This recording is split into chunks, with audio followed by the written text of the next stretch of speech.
This course in our social work program called Communities and Organizations. And how that course works is I place my students on committees, and their task for the course is to plan what you are now attending, which is a community night every year. We have a blast doing this every year, and the students have done a phenomenal job in finding a fantastic speaker for this night. So in case you don't know what you're here for, it's human rights and social justice, and global, social media human rights, and how those kind of tie together. And we have a fantastic speaker from Nigeria that one of my students is going to come up and tell you about. But right now, I just want to introduce you to our chair of our program, Dr. Nelson Henning, and he's going to start us out with a word of prayer. So for those of you who are not familiar with Cedarville University, this is sort of something we do before our events. So he will do that, and then we will continue on with our program. Thanks so much for coming. Thank you, Julie. Please join me. Father, we thank you for this time of coming together. We pray that you would open our minds to hear what you have us to hear. And Father, more than that, that you would speak to us and that we would do, we would be provoked at action. We thank you for Mr. Sowore, who is here, who is going to share from his heart. And Father, I pray that everyone here would be receptive to what he has to say. And Father, we're careful to give you the glory and the praise for this event. And we praise you in the name of Jesus. Amen. So at this time, we're just going to watch a couple of videos that Mr. Sowore has put up for us. And after that, we'll have Stephanie Hill, one of our senior social work students, come up and introduce our speaker for the night. Thanks again. Our reporters visited Wall Street and environs. It's been occupied by ordinary American citizens to protest against what is called corporate greed. It is more like a carnival at the beginning. In fact, this protest has been waved aside by cynics who felt that it's just a few people disgruntled who wanted to make a show of hand and then pack up. Was getting increasingly clear that this is some serious movement as the labor union has joined in, student movements are joining in, community groups, churches have joined in.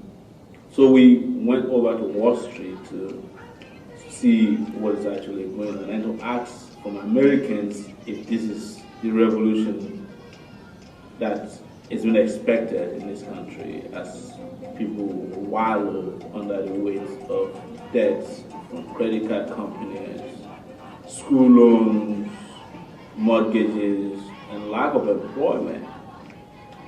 As the American empire reached its end, this is what we ask.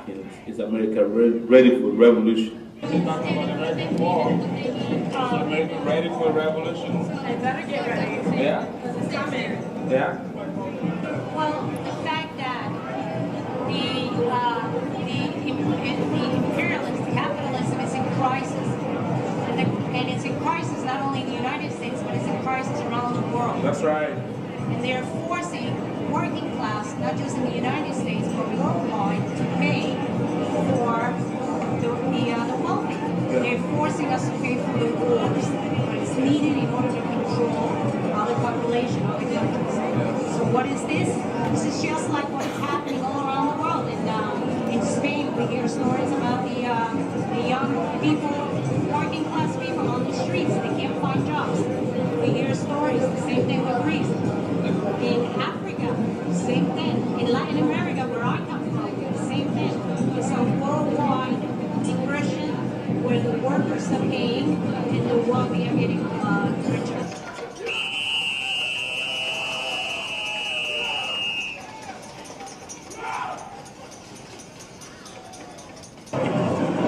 When you say this is Arab Spring, is this the American Revolution? That's it. Let's hope. That's optimistic. Do you think so? Wow. That this is the American Revolution? Could this become a revolution? I hope so. Are you guys ready for a revolution? No. Let's go for it. All right. Honestly, no, I'm not gonna say this. Just go for it. All right, cool. Is that all? Yeah.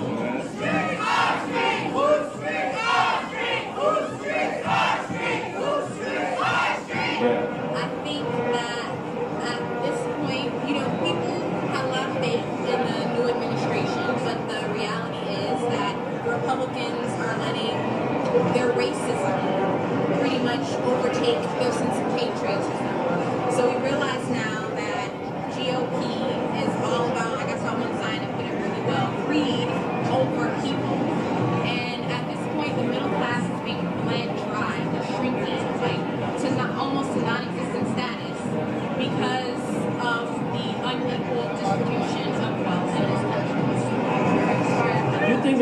ready for a revolution?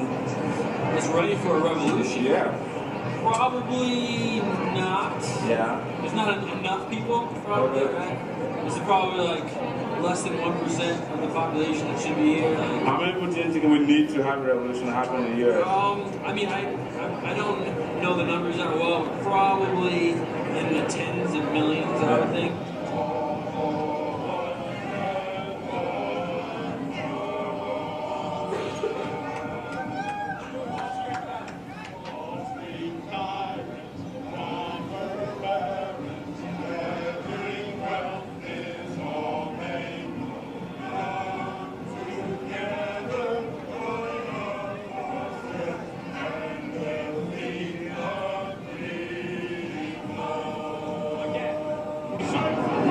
The beginning of the revolution.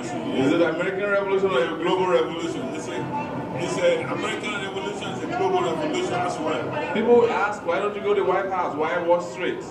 Yeah, because this is where they steal our money, this is our money we're being twisted. And we are 99% and we need our money and we need to get work. We need to do something better for our family. Tell the viewers your name again, and you say you're from Nigeria, right? I'm from Nigeria, I'm calling all my brothers and sisters in Nigeria. We want this kind of this. You want this kind of uprising? Uprising in Nigeria too.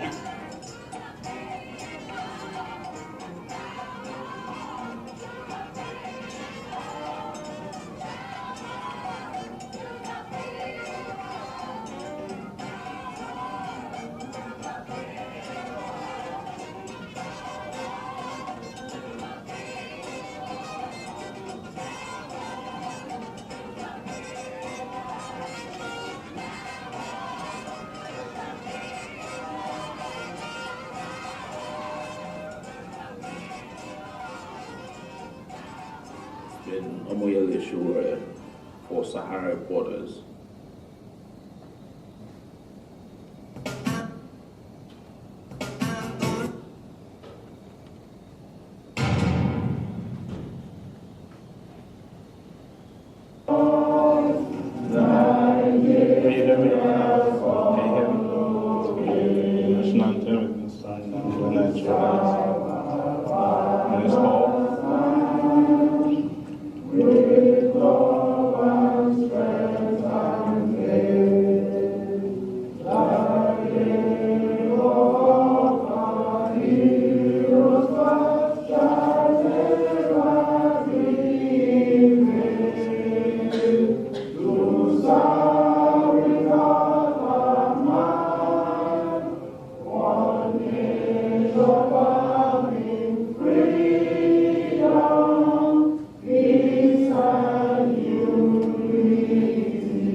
Fellow Nigerians, we have been disrespected tonight and not given the chance and respect we deserve by a minister who came late to an event scheduled for 6 p.m. She's coming out about an hour, 30 minutes later, trying to tell us some nonsense about there was delayed in flights. No, we are not going to take this anymore. We have been taking this line down for a long time. It's been happening since 1960. We are not going to take this anymore. And we refuse. No. We are not going to wait. We are not going to wait. We are not going to wait. John advised me. No. We are not going to wait. We are no longer going to wait. We are no longer going to wait. We are no longer going to wait. We are no longer going to wait. We are going to wait. We are shutting down this event. We are no longer going to wait. We are no longer going to wait. No more waiting. No more. We are tired of waiting. We are tired of waiting. We are tired of waiting. We are tired of waiting. We are tired of waiting. We are tired of waiting. No more. But I run away behind. But I run away behind. But I run away behind you. But I run away behind. A luta continua. A luta continua. A luta. Hey. A luta. Hey. A luta continua. Victoria, victoria. Asata, Victoria, Victoria, Asata, Victoria, Victoria, hey, Victoria, hey, Victoria, Asata, Aluka. How's it going?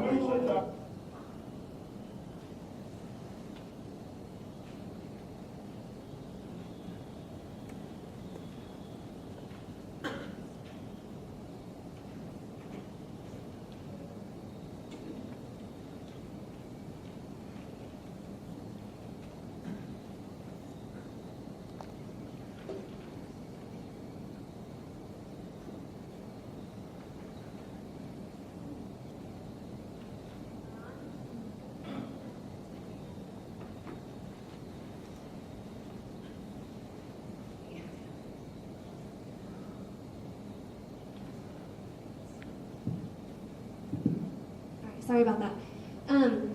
Before I introduce the speaker, we just have a couple of things we want to go over with you first. Please silence your cell phones or put them on vibrate so that is not a disruption for the speaker. Also, there's a few note cards on the chairs. Those are for the question and answers later on. So while Mr. Sowore is presenting, if you have a question, just write that down, and if that's convenient for you, you can use that later on. And also, if you are a professional here and you would like the 2 free CEUs, we ask that you please fill out the pink evaluation form that you received with the brochure. And after the event, drop it off at the table right outside and you can pick up your 2 CEUs there. Also, for everyone else, we ask that you please fill out the yellow evaluation form so that we can have some good feedback for next year's community night. And after the event, also just drop it off at the table outside. And now I have the privilege to introduce Mr. Omoyele Sowore. And Sowore grew up in Nigeria, Africa, where he spent 15 years working to promote human rights and democracy. While he was receiving his Bachelor of Science in Geography and Regional Planning at the University of Lagos in Nigeria, Sowore led 2,000 students in protest against the government's oppressive kleptocracy. During this protest, police opened fire, killing 7 students. Sowore refused to back down even though he faced arrests, interrogations, and beatings. Throughout the following years, he has been tortured and imprisoned 8 separate times, but remains committed to the cause of human rights in Nigeria. Sowore received his master's in law and public policy at Columbia University in New York. He now resides in New Jersey, where he advocates for the rights of refugees and continues to campaign for democracy in Nigeria. Sowore currently works for Sahara Reporters, an online-based magazine where he coordinates, edits, and publishes for their monthly subscriptions to 60,000 unique users. Sahara Reporters is an outstanding, groundbreaking website that encourages citizen journalists to report ongoing corruption and government malfeasance in Africa. Previous to that employment, he worked at Catholic Charities as the Refugee Resettlement and Anti-Trafficking Program Director. Sowore was named New York City Action Hero in 2002 by City Limits magazine for work as a counselor and advocate for torture and survivor victims who have migrated to the U.S. He was a speaker for Amnesty International USA and spoke on the campaign to stop torture and impunity. In Lagos, Nigeria, Sowore founded the Committee for the Protection of People's Dignity, a nonprofit, non-government organization that mobilizes youth to promote and protect human rights in Nigeria. We commend Sowore for the voice he has given to the oppressed. Please join me in welcoming Mr. Omoyele Sowore.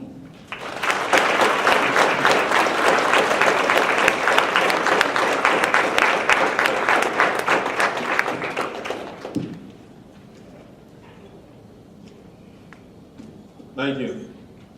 And good evening to everybody. I want to thank you for taking our time to come listen to me tonight and the opportunity to share with you our experiences from Africa with regards to social justice. And today we'll be talking about something that is very dear to you, which is social media and what it does to social justice. As you know, one of the biggest problems you have when you are traveling in the U.S. is explaining to people in Nigeria where you're going. This time around, I was asked where I was going, and I said, I'm going to Dayton, Ohio. Of course, nobody knows where Dayton is, and nobody knows where Ohio is. So as I landed, I, of course, met my party, and we were driving, and I was asking, what's exciting around here? As you can tell, not a lot. But as we kept driving and they were explaining to me, I found out there's a lot of interesting things and exciting people around here. This is the home of the Wright brothers. Of course, it's changed the course of history by inventing what we now know as the airplane. And I was thinking about it too, that in recent and contemporary history, this was also the home of a guy named Samuel Joseph Wozzebacher, popularly known as Joe the Plumber. As you all know, he changed the course of history by discovering Barack Obama. And of course, I heard David Chappelle is also from around here. So there's something exciting about your town.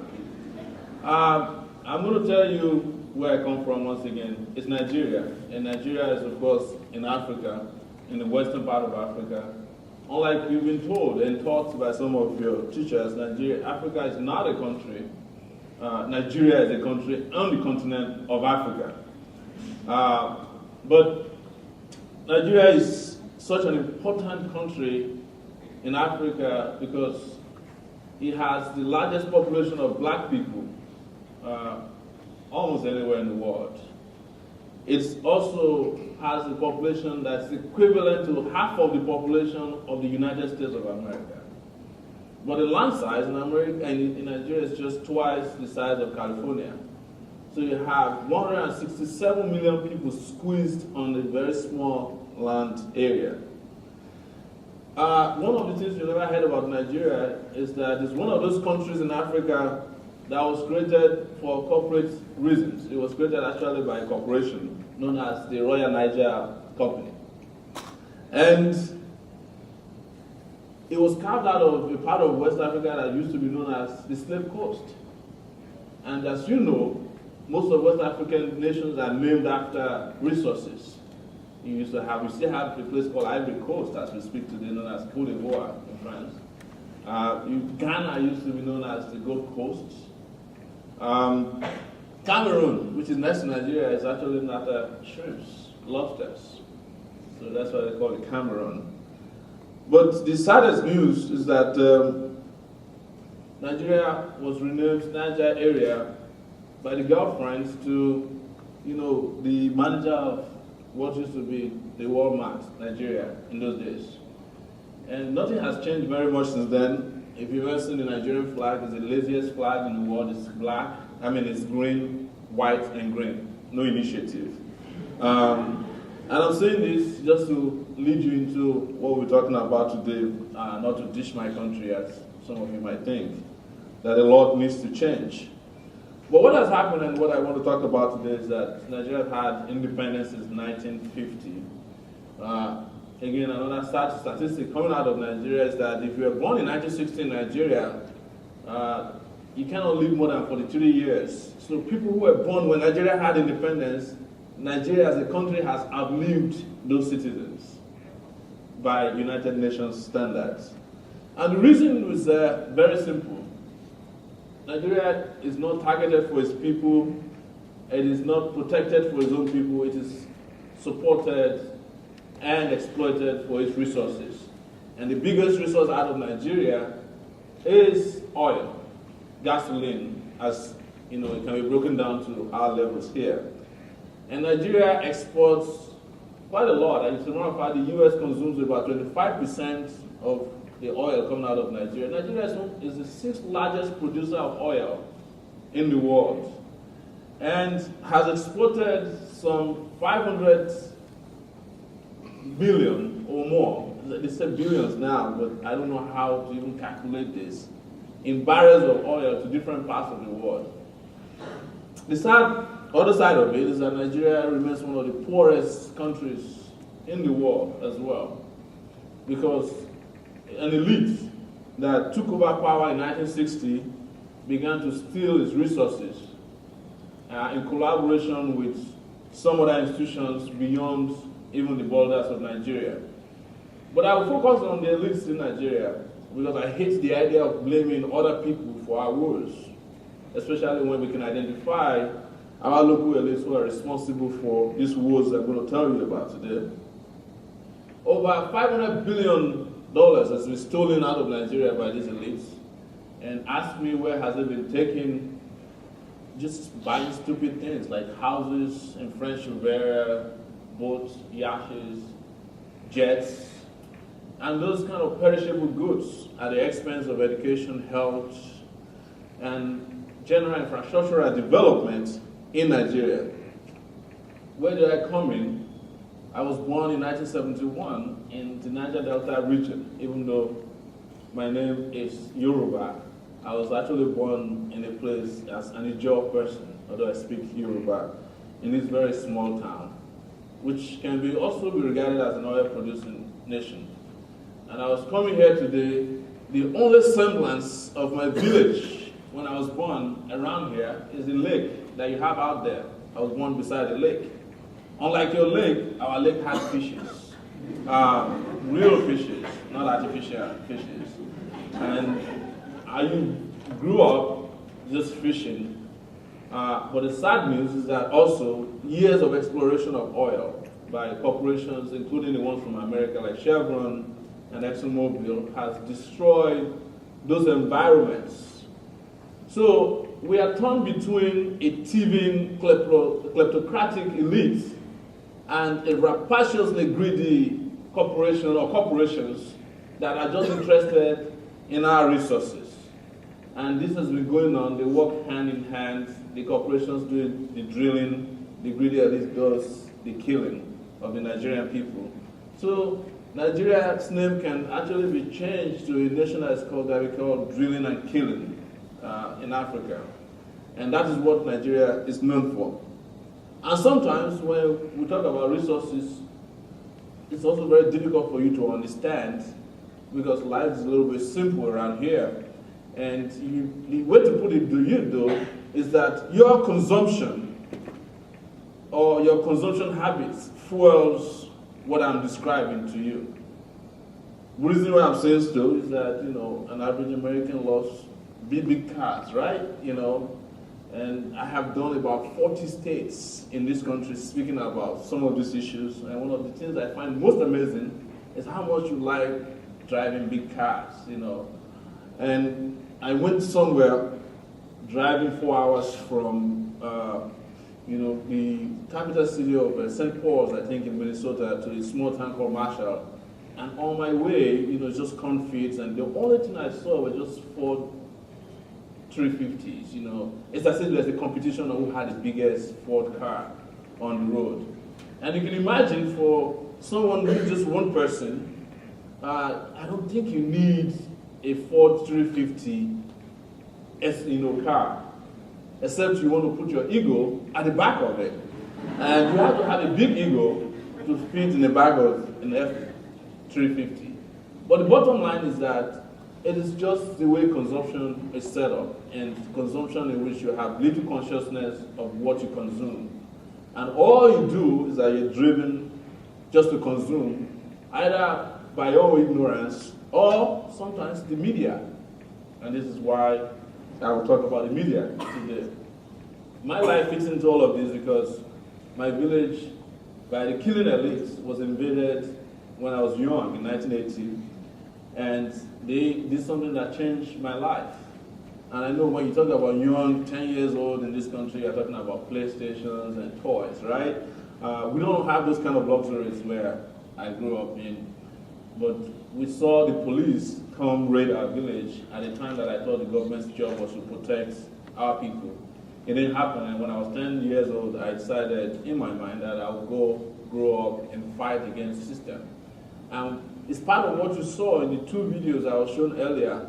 I'll explain briefly what it was. It's that, the first one was about me going to see people who were protesting on the Occupy Wall Street movement. Because I'd been portrayed to everybody in the US before then that this is just a bunch of hippies who didn't know what to do with their lives, and they're just occupying Zuccotti Park in New York. But I went there and I said, this is a real movement. And I wanted to show to Nigerians that even people who are comfortable do fight. And the second one, of course, was a few months later, Nigeria had bought into the Occupy movement. and there was a major movement going in Nigeria. As a matter of fact, there were 3 to 5 million people in a park in Nigeria. Nigeria experienced the biggest concentration of occupiers in the history of the Occupy movement, but again, it was not covered by the mainstream media because it's not about oil and it's not about some violence caused by religion. So I went to a meeting, which was the second one, where the Nigerian government had actually sent representatives here to come and explain to Nigerians in the US why they increased gas prices or why they should bring hardship on the Nigerian people. And we went there and said, you must be stupid, because the people who need the town hall meeting are the Nigerian people on the streets of Nigeria. You don't come to 5-star hotel in New York City to come and tell us nonsense about how you're stealing our money, and we shut down that meeting. The video is about 11 minutes long. If you have time, you can watch it. You know, and of course, the mentality was that they could call in the police. Of course, the New York police didn't show up until an hour and a half almost, when we had effectively shut down the action. I just want to give that briefing. Again, I return to my own involvement in all of this. What Nigeria had gone through is perpetrated by different kinds of elites. In my own time, we experienced military rule, you know, and it was a very, very, very dangerous military rulers that were running Nigeria. And I was in college in 1989. I was admitted to the University of Lagos, where I graduated with a degree in geography and planning. And our first day in college was that day that, you know, for those of you who are students here, we describe it as the October rush, if that was the day, there was a month of, you know, that we started school, or it could be November. And it's that first day where you're just like so excited about life, you want to party. You don't want to do anything but just go to a major party. I was invited, but I come from a very, very poor home, and I couldn't afford to go to this party because we had to spend like $10 to get admitted to see the party. And so as we were hanging around trying to bail out of it, a group of students came and invited me to a meeting, a clandestine meeting, where it was discussed that the World Bank was going to give a loan to the Nigerian government to reform education in Nigeria in 1989. Mind you, this was a military government. And so we had a small discussion as to the implication of this and decided that we're not going to accept it.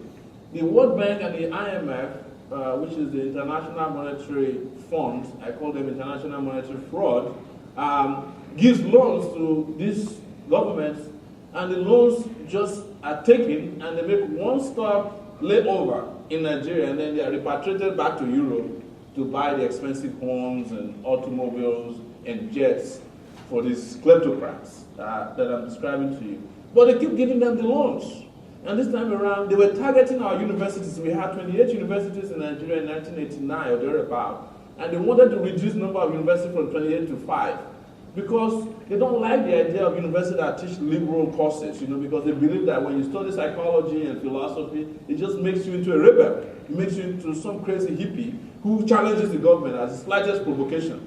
They just wanted to create universities that produces students who work for somebody. And we said, we're not going to accept this. And we started mobilizing. Lo and behold, it was my first action as a student activist.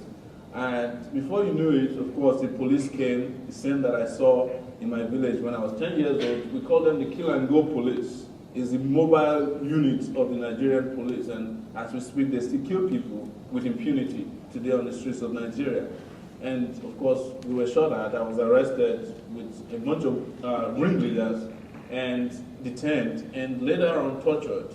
And after the torture, one of the things they wanted to extract from me during torture, which was my first contact with in the security torture, was to find out how I was planning with some people that I never knew or heard about, to overthrow the government. I was 18 years old, mind you, and overthrowing the government, the military government in 1989, meant that you could be sentenced to death without the right of appeal. And it wasn't my idea. This was a peaceful protest. But we were lucky. They claimed that the US government, through the embassy, had intervened, and they released us to go. But I was expelled from college. Before I finished from college, I ended up being expelled twice for political reasons. I went to jail 8 different times. and was beaten, tortured, and I ended up in New York in 1999 to take medical treatment for so many of the things I've suffered as a student activist. And I'm just rushing through that aspect of my life history, not to bore you with it, and not to evoke any sense of sympathy from you, because again, when we discuss with our brothers and sisters from the global north, because we are regarded as the global south, there's this sense of sympathy. You know, we're sorry about your situation. What can we do for you? And I tell people that you can't do anything for me. You have to do something for all of us. So that's why I don't like telling the sympathy stories, because sympathy doesn't evoke respect. It doesn't bring about solidarity. And the reason why Americans sympathize with people when they tell their stories, real stories, stories that connect with you, is because all of you, I'm sorry to say, have this sense of entitlement. And sometimes it's a very apathetic sense of entitlement to just consume and consume and consume. And forgetting that every time you drive your car, maybe somebody has been killed. You don't care because you're not conditioned to care, not because you're mean, it is because your environment is also attacking you. And that's why there was Occupy Wall Street. It's also because your education, which I have been part of during my time here, doesn't prepare you to have solidarity. It makes you just think about people from the point of sympathy. What am I talking about? You know, I spent time, 2 years, doing my master's degree at Columbia University in New York. It sounds very nice to say that, it's like, that's an Ivy League school, you know, but I could not believe during my time there how apathetic the so-called students were about the rest of it. In fact, what was shocking to me in New York was how little students there knew about outside of New York. You know, what was shocking to me was how little people who were at Columbia University knew about Harlem, which was like 5 minutes away. As a matter of fact, how little they are afraid to go through the park that connects Columbia University at the back with Harlem, because they've been conditioned to believe that it's a zoo where animals will just eat you raw, right? But you find it that in the position of sympathy, you find my colleagues asking me, oh, you know, I want to go to Uganda and save the people of Uganda. I want to go to Nigeria. How can we help your people when we get there? You know, how can we help you?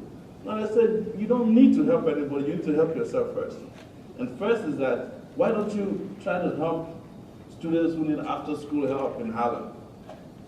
You know, again, I'm making this point because that was how that sense of salvation got us to the movie that's popularly known, or documentary known as Coney 2012 now, if any one of you have watched it.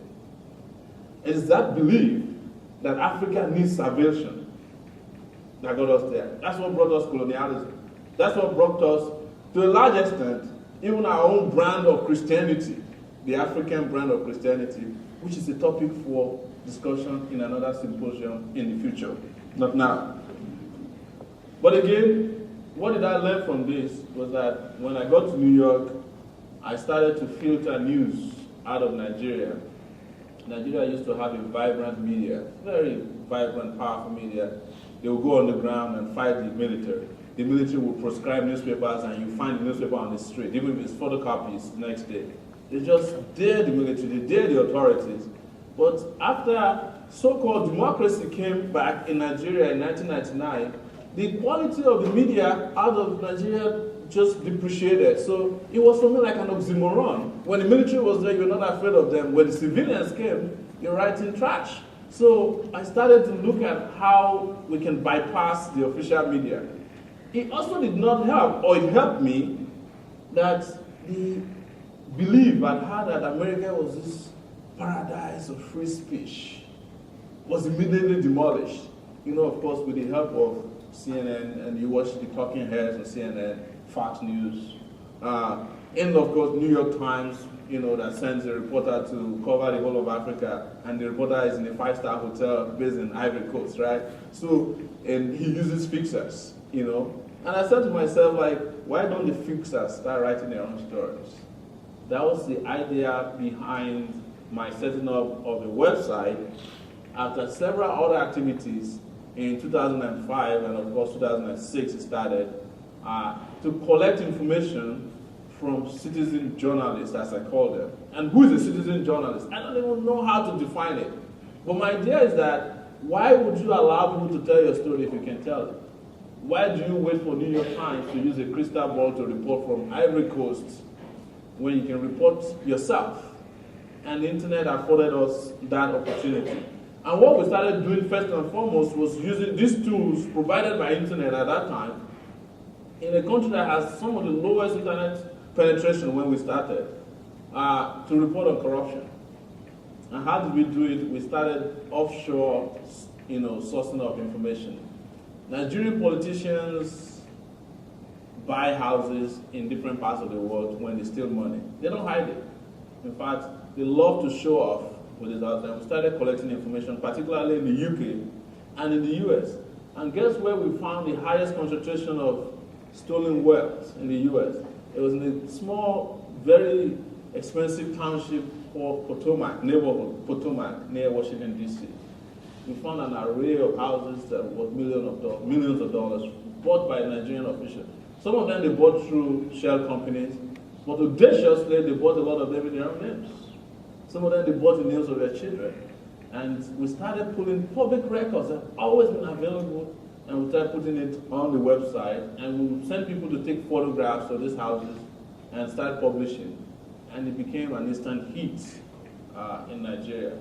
So when it started, of course, I became public enemy number one all over again after my student activist years, which means that I could not go back to Nigeria through the airport. What do? I built my own airport because I still have to go back home. I'm sure you're wondering how, but I'll just tell a short story. So in 2005, after I had been publishing this with some colleagues, I went back to Nigeria because I had to travel through the bush paths and through a bush taxi.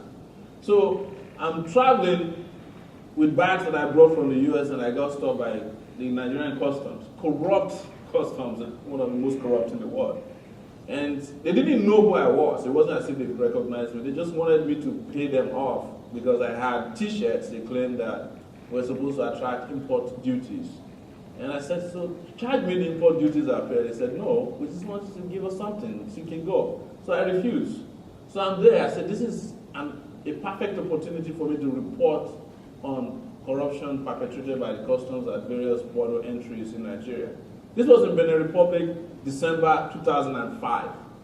I'm there, not paying the bribe, refusing and recording historically a corruption that I thought could be interesting when I get back to the States. And guess what? This tall guy shows up at the border and everybody stood at a lot. He turned out to be the son of the president of Nigeria at that time, Olusegun Obasanjo. And when he showed up, he's, as usual, his royal orders asked us to be released from detention by the customs. And he was very condescending. He said, why are you people arguing with customs? You guys just don't know how to speak, you don't know how to conduct yourself. And I looked him in the face. I didn't know who he was. I said, you must be an idiot. Because you didn't ask what happened. Of course, they wanted to grab me by my neck and just knock life out of me because I was talking to the son of the president who I didn't know. Even if I did, I would still have been rude to him, by the way. So he said, but who are you? No, I then when I collected my passport and I was walking away and I saw that he had written his name, Olusegun Obasanjo, and I called out his name. I said, so you are the son of the president, that's why you have all these privileges. This is not right. And he said, who are you? And I said, my name is so person, because at that point I didn't think it was necessary to hide my identity anymore. And he flared up at me. It's like, oh, so you're the guy who's been writing all kinds of nonsense about my dad. You claim my dad is corrupt. I said, yes. And you wrote this. I said, yes. Interestingly, he said, well, but you guys wrote a story a few days ago that said somebody bought a house in New York. We had found out that one of the president's son bought a house in New York for $560,000 and paid cash. And we reported it and took a picture of the house. He said, what I love about that story is that you did not lie that I was the one who bought the house. You said it was my brother. That means you do your job. I was like, yeah, we do, of course. And as a result, we parted ways after this very angry moment. And he had the paraphernalia of his own office, you know, the big SUV standing there, the police, secret police waiting for him. And we went away. So as we were walking away, long and short of it, he drove past us and stopped suddenly and asked that if I could join him to get to Lagos, which was about 4 hours drive. And I hesitated. I said, I can't do that. I already have preparation. There are two guys who came to help me cross the border. Anyway, long and short of it, I decided I would follow him as a major risk. If he agrees to talk to me on record, and he said yes. So I went with him for 4 hours. He was just giving me secrets upon secrets. And I published it after I had left Nigeria. And that was how people became really attracted to the idea of disruptive journalism. Why did I call it disruptive?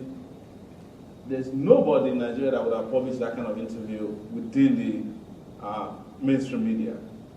Because they are fond of asking them, oh, what did you eat yesterday? When did you buy the clothes you're wearing? You look so young, even you look so healthy, even when they're not looking healthy.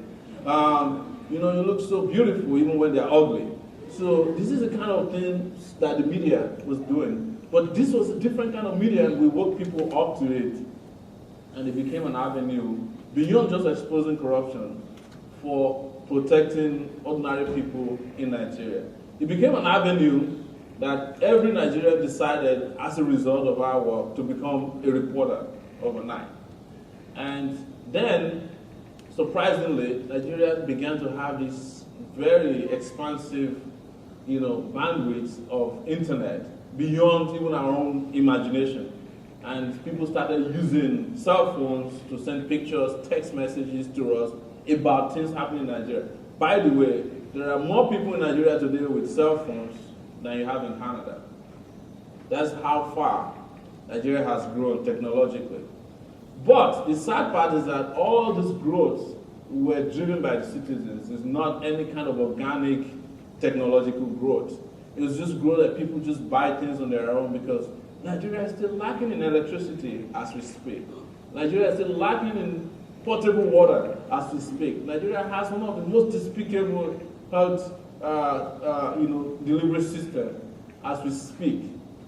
But we started using this as a tool for mobilization, and I explained to you earlier, by January, a small announcement made by the Nigerian government that they will increase prices of gas from what used to be maybe about $2 to $4 triggered a massive mass protest around the country, that to the extent that Nigeria was this close to a revolution. And I wish it happened. I would be a different person today.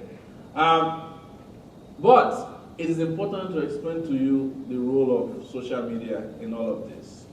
Sometimes you hear the word social media as if, you know, it's one medicine that can cure it all. It is not true. Nothing, and I'll say this again, nothing can replace the power of the human foot on the ground in fighting against oppression anywhere in the world. You know, Twitter can claim credit for the revolution in Tunisia. It is not true. You know, Twitter used to be popularized by Ashton Kutcher and Demi Moore, right? But when there was a revolution in Tunisia, they said they were involved. That's nice. Facebook can claim that they were the ones responsible for the revolution in Egypt. It is not true. As a matter of fact, in Tunisia, people had already almost overthrown the government before the mainstream media in the US could get there.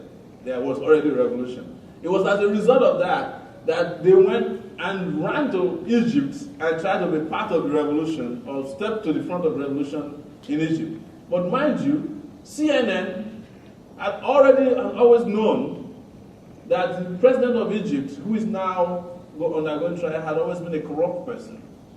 But you see them on Larry King Live, you know, oh, Mr. President, how young are you looking?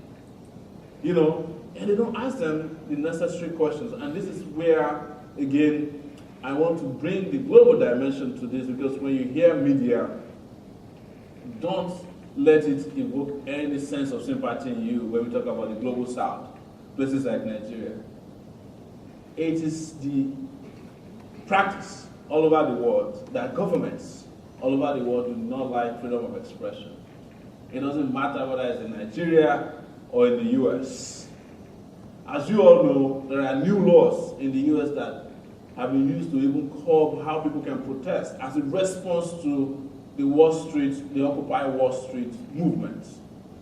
There's a whole lot of self-censorship that is taking place now, because if you are not on the side of the government on certain issues, like supporting the war during the early 2000s, you are seen as a public enemy in this country. It was the time I was at Columbia University and people were hanging news on the doors of professors who saw the future and told us that the war was not leading us to anywhere when George Bush was the president of this country and when Rumsfeld was the chief entertainer and comedian on all of the networks together celebrating the mediocrity of that era. And I'm glad it is over. But it is not over yet because there's been a lot of rollbacks.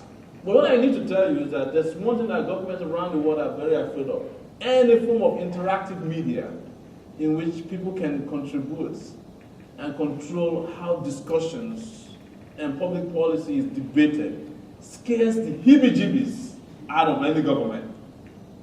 And this is one of the things that we have been able to do with Sahara Reporters, which is a website that I founded in 2005 and we started rolling out in 2006.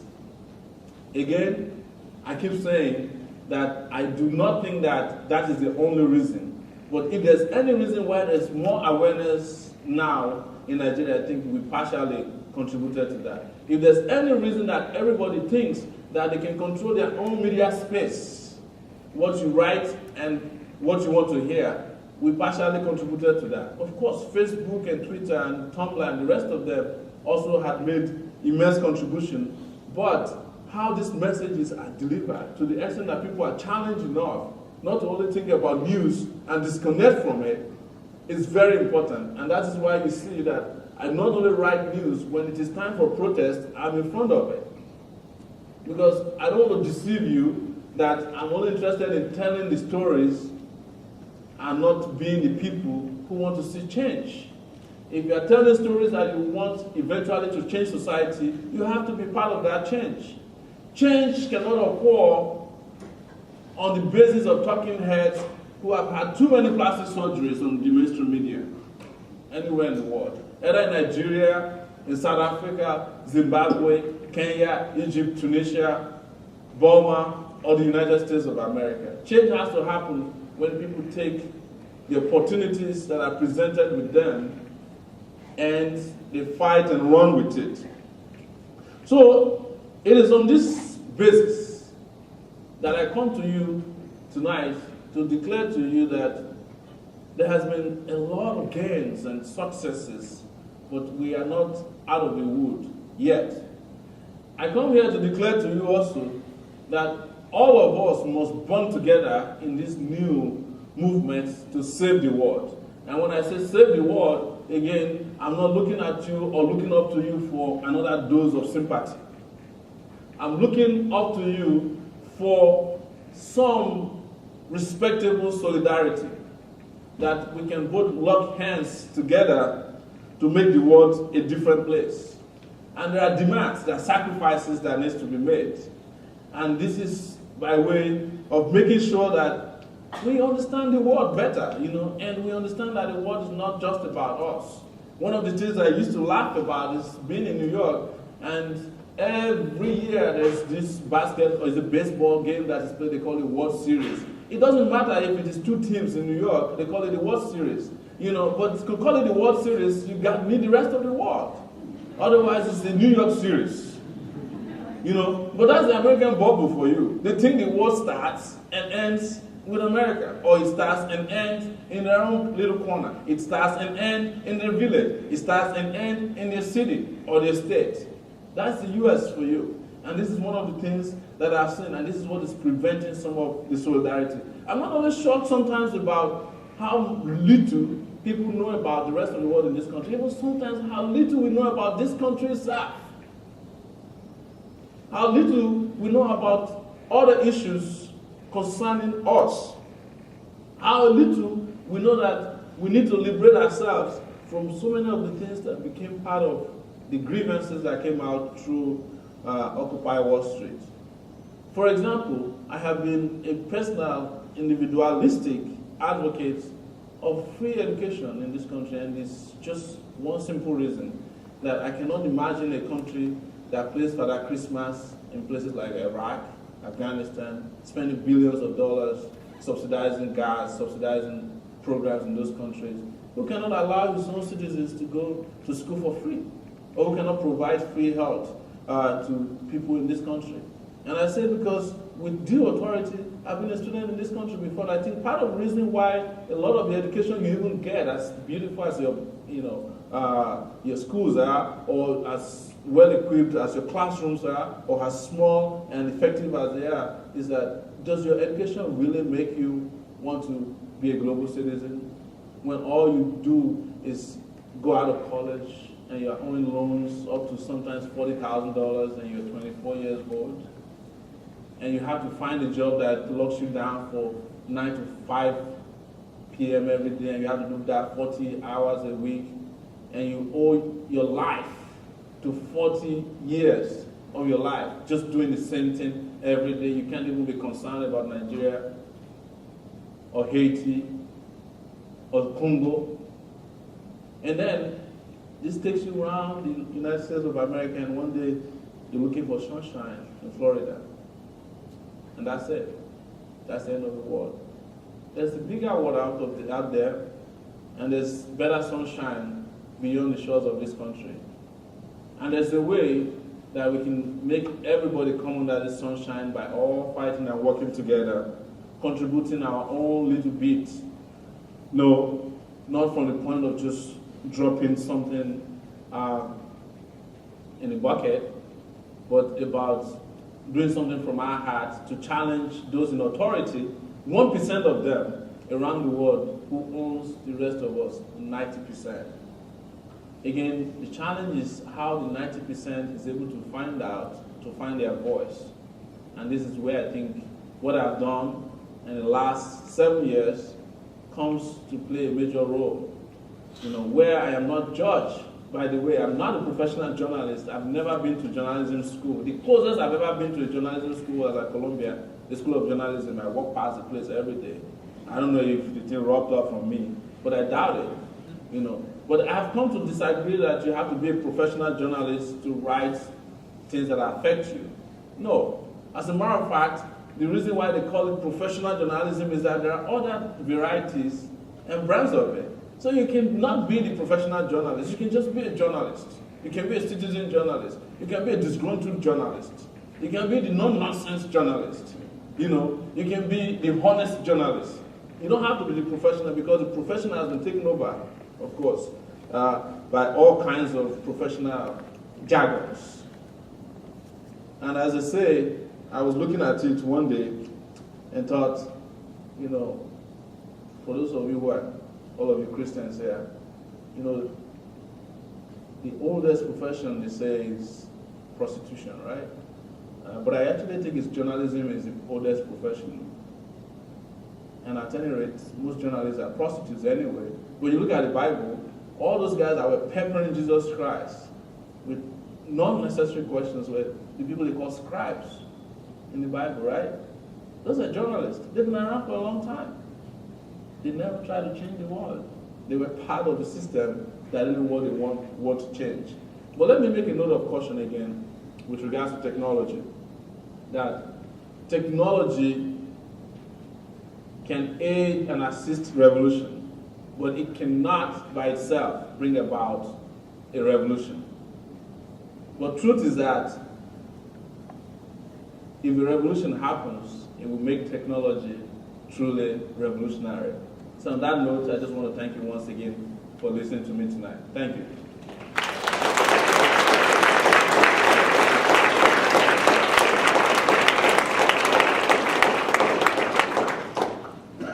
I've been told that I can take questions, right? So.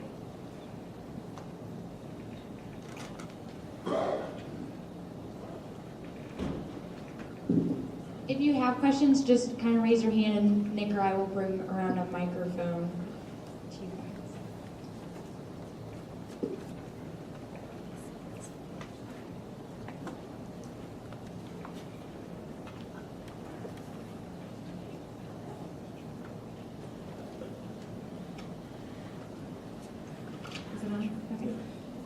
With the kind of recent revolution in technology and journalism, there's a lot of talk about almost, I don't know the term would be, but almost like too much information out there, too much non-professional reporting with, you never know what you're reading on the internet, where it's necessarily coming from, as if it's a reliable source.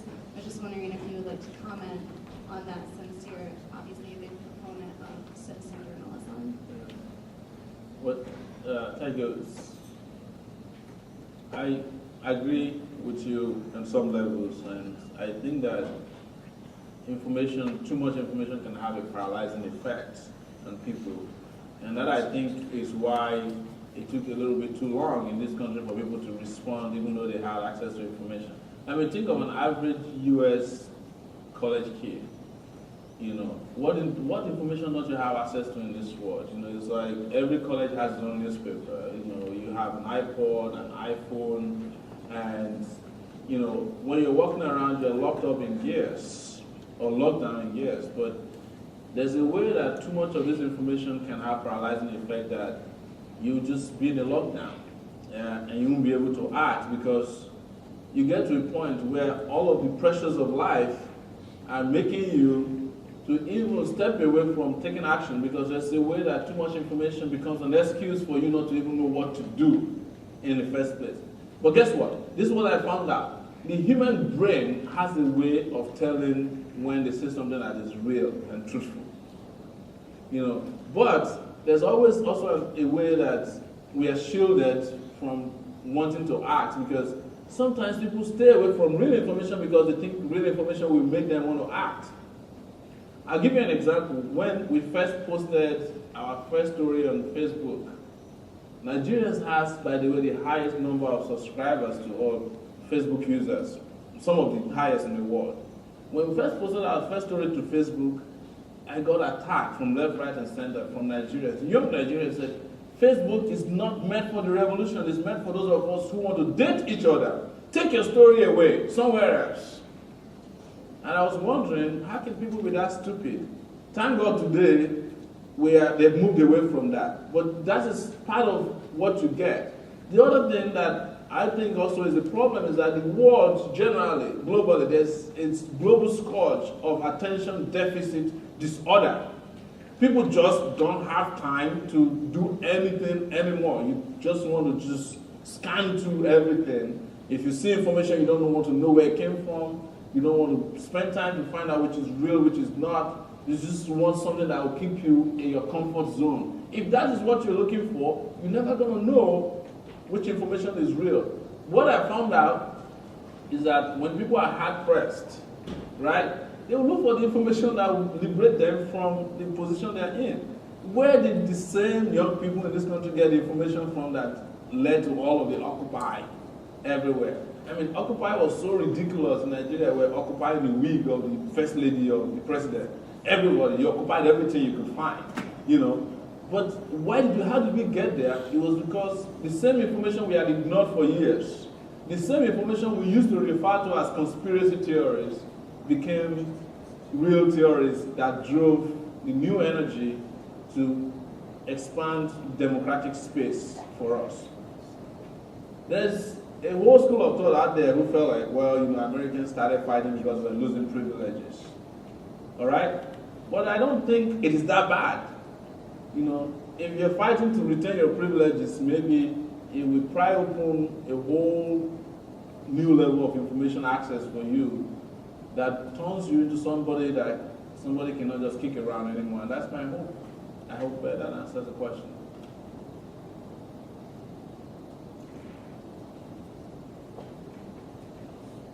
Yes.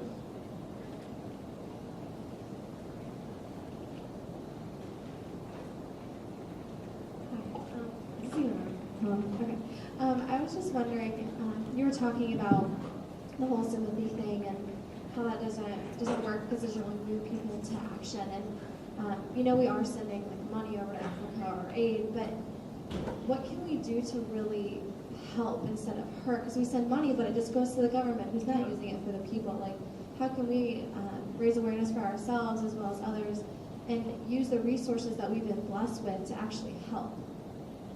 That's exactly a very good question, and the answer is in getting real education about issues. One of the greatest controversies of all time, in my opinion, about the salvation complex that Americans are frequently accused of is in the how many of you have seen the Coney 2012 video? Right? It's in that controversial video where an average American kid, went to Africa and picked one topic and made a video documentary about it. Within a week, it had been liked and watched by almost 70 million people. But what it did conveniently ignore was the fact that there was a dictator also in Uganda who killed more people than the LRA. Right? What it conveniently ignored was that Shell, Chevron, and so many of the corporations killed more people in Nigeria than the LRA. So when you tell an average Nigerian that the biggest African problem is Coney, then people feel insulted, especially when it's presented in a way that, this guy comes to his living room and he's talking to his son, and, people just have seen too many of those images of Africa. Haven't you seen the infomercials every night? I've seen them for 12 years. I've lived in this country. Every night, if I wake up in one of those nights and I can't sleep over Nigerian problem, I watch TV once in a while, but TV is also dangerous for your mental faculty in this country. And I see the infomercial of the same kid I saw 12 years ago. Who's that kid that has like a little bit of, what's it called, mucus around, her nose, and dirty underwear, and in Africa, and the speaker says, if you contribute $1, this will send this child to, and I'm asking myself, for 12 years, nobody has contributed enough to get this kid to go to college, Yale, so that is part of the problem. When people see too many of those images, it becomes condescending, And also it's for you to understand that the concept of aid is not aid. There's no aid going to Africa. How can you say that a country like Nigeria that sends an average of $200 billion in resources to you, you give them $1 billion of all of the countries in Europe and America combined together, gives Africa maybe $1 billion in aid, and you call that aid? That is not aid. It's just showing off.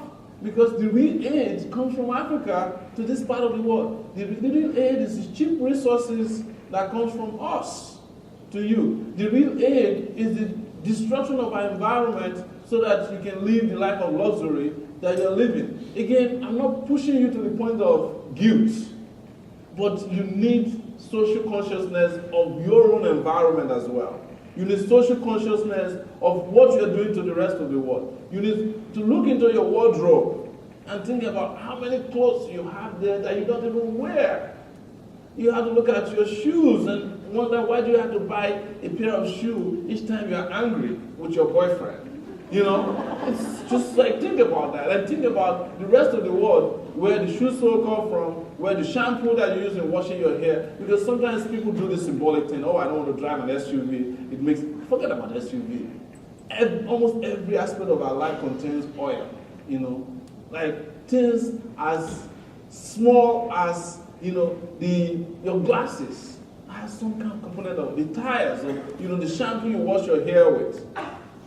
So when I see those symbolic action of the green movement, I laugh at it, because you can be a green revolutionary and you drive a Mini Cooper, right? But Mini Cooper is not actually very cheap, Or you could be like a vegetarian or you eat healthy and you go to Whole Foods to buy your food. But how many poor people can actually afford to buy a bag of, groceries in those places? Or we are doing this activist work and we are drinking wine, and breaking biscuits, crackers, as you call them here. Well, how many poor people in those global south can actually have ever seen wine before? So many of them that cocoa is taken out of their land have never seen chocolate before.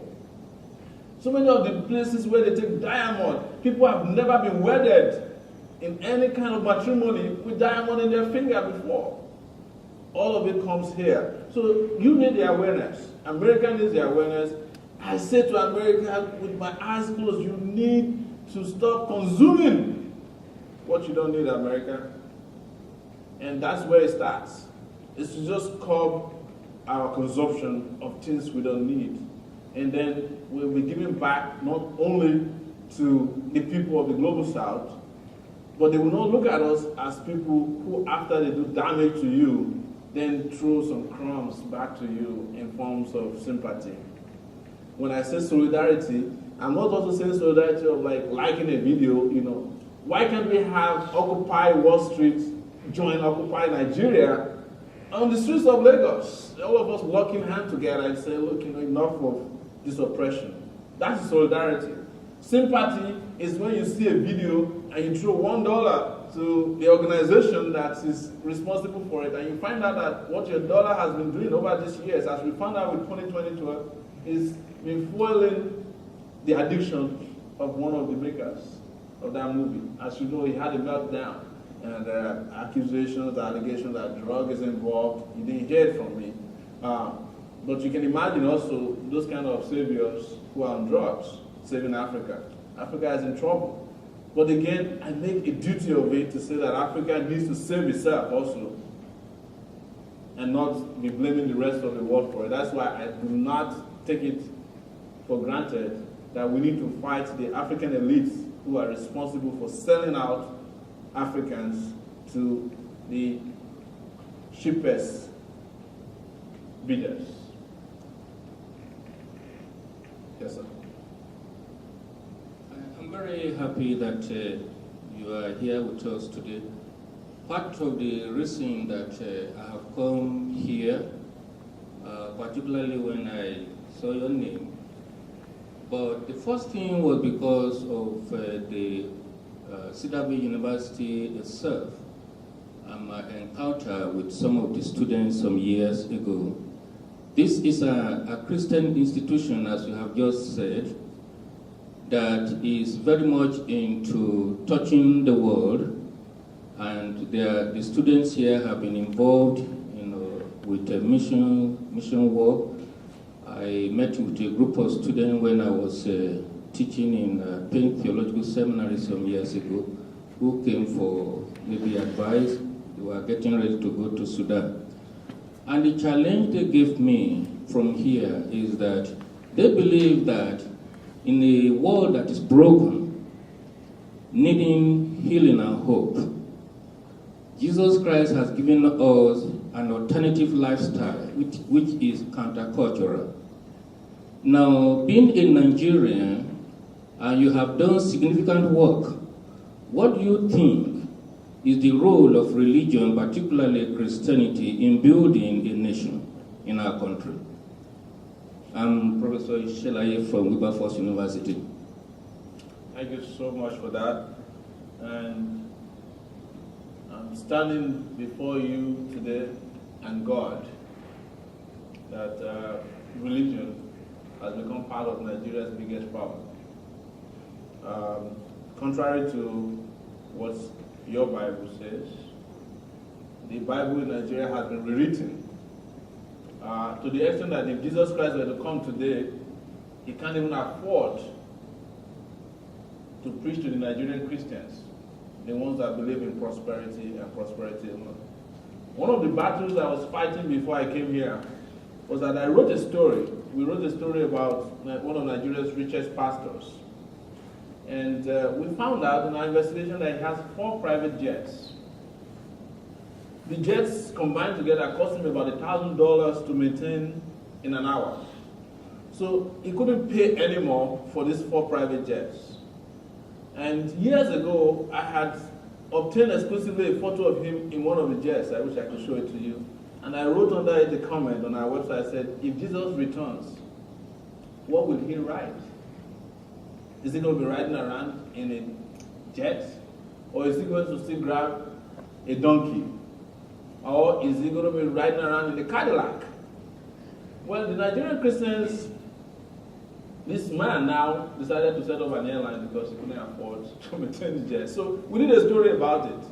And you know, because religion is an opium, of course, of the masses, I'm not afraid to say, his church members went after me. In fact, I thought that by the time I woke up, I'll be dead. They started quoting the Bible and said, don't touch the anointed, and you know, something's going to happen to you because you touched the man of God. You know, I said, this is not the man of God, this is the God of man. because from what we even know about Jesus Christ, he wouldn't have gone near his church. If Jesus Christ went near that church, he would have been there with full force to beat down the man and his business. What is happening is that there's a correlation, as we have found out, between the poverty that is imposed in Nigeria and the religion, the brand of Christianity that is now in Nigeria, which preaches prosperity. And it's very simple.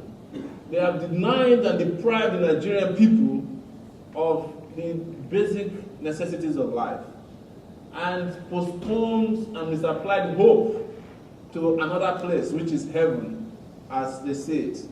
But let me tell you about hell, because I don't know much about heaven.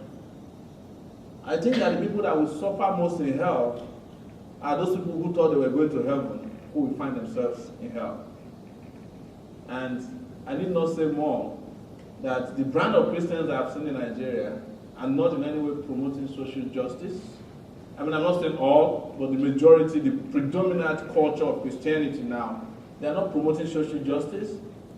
They are promoting the same kind of injustice. In fact, they made their money from saving the same people who are robbing and raping the average Nigerian man and woman and preventing them from enjoying the basic necessities of life.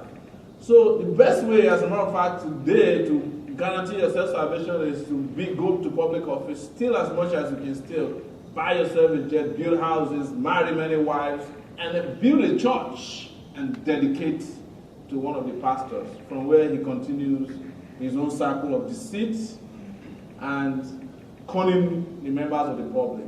So I'm still standing here after I read the story about condemning the airline this pastor was going to create called Dominion Air. And what he's doing is to convert the 4 private jets to a commercial jet enterprise so that he can afford to pay the maintenance fees of his jets. I don't know if I will die tomorrow, but if I die, it is not because of him. It would have been because my time has come. And I believe very strongly in that. But I will continue to fight using the tools of technology that I've had now, all of these forms of oppression and economic sabotage of the Nigerian people. I want to say something very quickly, that sometimes, because of the rapacious greed in our country, the only form of justice that the people get is actually mobilizing international shame using our websites. Because sometimes when we publish stories and they get to Facebook, there are children who are going to very expensive schools around the world actually call them back and say, "Daddy, I just saw you on Facebook, they say you're a thief." You know, and that might be the only justice, because we don't have a justice system that can send them to jail. The last time a woman was sent to jail, she ran one of the Nigerian biggest banks, and she stole about $1 billion. She was sentenced to 6 months in jail, and she spent it at one of the best hospitals in Nigeria. And she's out as we speak now. We don't have a justice system, so this is also a tool for the average Nigerian youth to fight back. But I have told them that fighting back is not going to be done and won on the internet. In fact, the revolution in Tunisia and Egypt happened at the point where people dropped their laptops. It was at the point where they shut down their cell phones that the revolution actually began. And that is going to be the situation with Nigeria. That this revolution that we're looking for will not be fought and won staying on the internet. Again, also for the Christians, my admonition to them is that if God hears your prayer, you should not keep sitting on your knees. And I think in Nigeria, God has answered a lot of our prayers. But the Christian leaders in the country kept the people on their knees, because they know if they stand, they will receive the blessing of liberation. And they don't want that to happen, because that's how they make their own money. That's how they become wealthy. Nigeria pastors are some of the wealthiest in the world, in a country where you have some of the poorest people. One of the examples is that this pastor I was mentioning to you, he has a university that at least 89% of members of his church cannot attend. Even this is airline, the cost of buying a ticket on the airline, I think it's only prostitutes, high-end prostitutes that can afford to fly in the business class section of that airline. That's how bad it is. So I hope that answers your question. I'm sorry that I tricked you into some kind of sermonizing. It wasn't my intention. I'm not also licensed to be a pastor. Let everybody say hallelujah. Yes.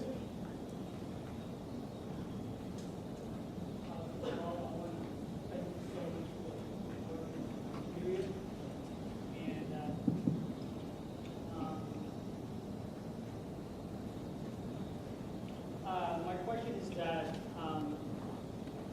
you said that Nigeria, for one, is very, very close to the revolution. And so my question to that is that if Nigeria one day in your lifetime come to the revolution, how ready it is for Nigeria to choose the leader out of its own citizens who've been so oppressed by corruption? And what kind of leader do you want to see in Nigeria that going to lead Nigeria to be a country that without corruption? I mean, when I say without corruption, no country without corruption. Absolutely. At least not as bad as what it is right now. Absolutely. Thank you. It's a very, very simple question, and it has a simple answer. Every revolutionary process throws up its own leadership. And when a revolution begins and ends, it would have chosen clearly its own leaders. Let me tell you, cowards cannot be revolutionaries, and no cowards should lead a country. Poor, unintelligent people cannot foment a revolution, and poor, unintelligent people should not lead countries of any kind in the world, no matter how small or big. Unintellectual people cannot make a revolution happen. And no country should be led by someone who does not have the simplest intellect. People who are not brave cannot lead a revolution. And no country in the world should be led by a man or woman that is not brave enough to stand up for what is right. So when Nigeria has a revolution, it would have taken care of all the chaff. And real men and women would have stepped to forward. And that is what revolutions are made of.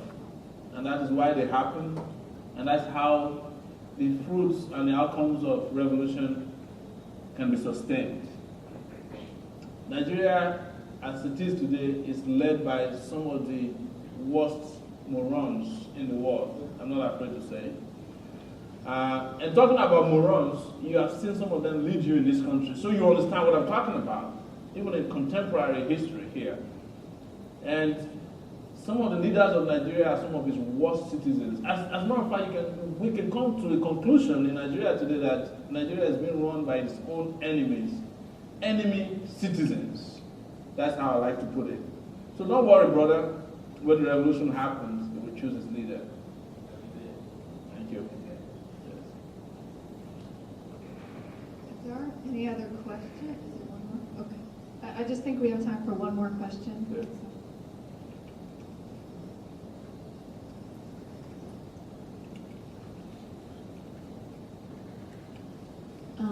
I don't know how many people here are familiar with fair trade, but basically it's a concept where someone who creates the product gets a fair wage and people are supposed to pay a quote-unquote fair price. And generally it occurs with products coming from like Hispanic countries like Central and South America. I know it happens with like coffee and clothes and everything. But the idea is that people pay what the product is worth and the labor that went into it, not what is like desired. What do you think it would look like, since Africa is one of the wealthiest countries as far as natural resources, if people in other countries began to pay fair prices for what is being brought over and the work that is being done, instead of embezzling and exploiting the nations for their resources? Good question.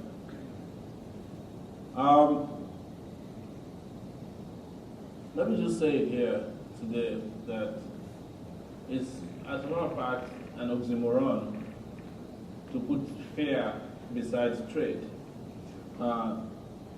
trading as we know it, as it is organized and structured today, is not meant to be fair. That is why real Christians go to Africa to set up missionaries to help the poor. They don't trade. The guy who works at Shell is not trying to be fair when it comes to trade or trading. The guy who works at Chevron is not trying to be fair when he's trading oil. The Wall Street guys are not trying to be fair. They don't even hide it. They are walking around with little elbow room for ordinary people. The guy who wants to own the city of Cedarville and the university in it for himself and his family alone, from proceeds of a business in Nigeria or in Zimbabwe or in South Africa, is not trying to be fair. He's a greedy person. So maybe we should look for another terminology to describe what we are talking about, which I would call justice in trade. And the problem is with that also is that for something to be fair, there must be a judicial process of international nature in which people are fairly represented. The WTO, the World Trade Organization, is almost practically a US department or European appendage. The IMF, the International Monetary Fraud, is almost entirely the appendage of the US Treasury Department. The World Bank, which controls all of these so-called fair trade processes and structures, is entirely the exclusive club of both French, the English, and the United States. the Nigerian government has 0.14% vote on the World Bank board of 25 people, board members. And Nigeria contributes 25% of its oil, 100% of the oil, to almost 100% to the West. But when it comes to representation, it has 0.1% ability to vote over matters of trade. So trade cannot be fair until we have those kind of system that oversees trade, that is just, fair, and equitable. Then we cannot be talking about fair trade. I understand what you're talking about. Like, should we pay the right amount for coffee? If you're getting it from Kenya, or should we buy directly from Kenya, or should we buy from businessmen? You all know that if iPad were to be fairly bought, it would be $6,000 to hold an iPad. And I'll be happier for every one of you because you'll not be able to afford it. And if you can't afford an iPad, maybe you think about the rest of the world, because there has to be one toy less for all the adults in this country who don't want to do anything about justice around the world. I'm not angry tonight, but I'm just explaining to you how the world works. And the way to change it has to be fundamentally more than just these symbolic acts of action. I respect people. I've been in the environmental movement in this country, and I love what all of us are doing. But it needs to go beyond, just like I said, we need to go beyond the symbolic action. We need to go beyond George Clooney chaining himself to the Sudanese embassy. We need the U.S. to actually stop supporting corrupt leadership all over Africa. We need to stop. We need to go beyond. Madonna went to buy one baby out of Africa. When she was going, by the way, I volunteered myself. She didn't buy me. But those are just symbolic action. As you know, or Bono, fighting for hunger in Africa. Those things are just very infinitesimal. And sometimes it's a distraction from the real socio-political issues affecting third world countries, when you have musical stars just using themselves as symbols, or when you have, each time somebody has like a heartbroken, somebody breaks up with her boyfriend, she's in Angola the next day, trying to feed, baboons and saving the world. No, that's not what I'm talking about. It has to be fundamentally done. And let me say this, that I respect those of you here who secretly and quietly go to Africa to help in missionary work, because nobody hears about you. You are not Bono, you are not Madonna, and then you are not George Clooney. So nobody hears about you, and you're the ones who are making the real differences because you are connecting with people. You're not wearing a glove, you're not driving around in, big SUVs that is also destroying the environment and burning the ozone layer in a different way. So again, there's a fundamental discussion that needs to happen over how trade is administered and governed globally before we can talk about fair trade. Thank you.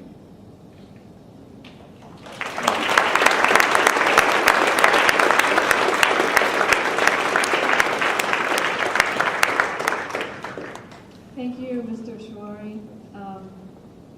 I think that this is a forum where some very difficult issues and some very controversial issues were talked about tonight.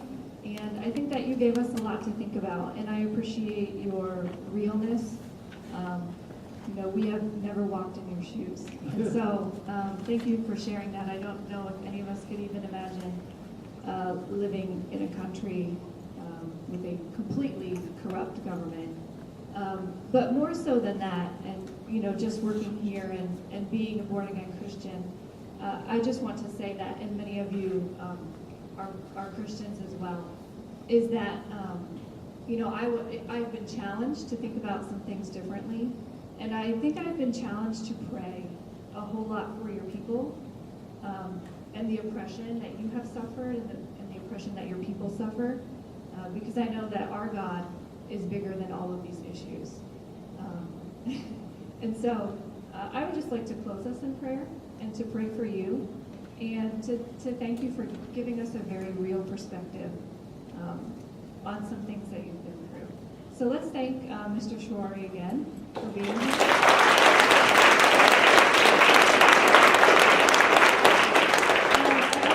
I also want to thank you guys for sitting here and sticking it out. Usually community night, you guys are out of here. But you're here, and I think that that's good, and I think it's crucial to critically be able to walk away from this and maybe facilitate more conversation afterwards in your dorms or with your professors and in class, just to really sift through some of these issues. So let me close this in prayer, and then you guys are free to take some more coffee, tea, and there's some more dessert back there. So thanks again for coming. Lord, we thank you so much for Mr. Sowore, and we are really challenged by some of the things that we heard tonight. I just pray that we can critically think about these things, that we don't walk away from this with hardened hearts, Lord, but softened hearts. And just thinking about specifically the people of Nigeria, Lord, and I pray for them, and I pray for the things that they have gone through, and I pray for their government, that they would have a change of heart, Lord, and that they would stand up and do what's right by you, Lord, and what's right by what's best for its people, Lord. I pray for this country that it can move forward, Lord, and that it would prosper. And Lord, I pray for those missionaries like Mr. Sowore said that don't get all of the credit, Lord. And most importantly, I pray for those who are giving a bad name to you, Lord, and I pray that they would be convicted. And I pray that the people of that country would be able to see us as Christians differently, to see that we do care about people, and that we do care about doing what's right by you. And Lord, I just pray again, and I thank you for this time that we've had here together. I thank you for Mr. Sowore, and I pray for his safe travels, and I thank you for all of those people who are here that are not from Cedarville. And just their dedication in coming tonight and hearing their perspectives as well. And we just lift all these things to you. In your name we pray. Amen. Amen. Before you all go, on behalf of the senior social work class, we want to recognize our professor, Julie Fury-Kuhn. And without her, none of this would have been possible. She has journeyed with us for the past 4 years and just been an amazing support to us. Been there for our moments of senioritis, which have been many this past semester. She began planning this event with us back in the fall, and has just been an amazing inspiration and help to us. So thank you so much.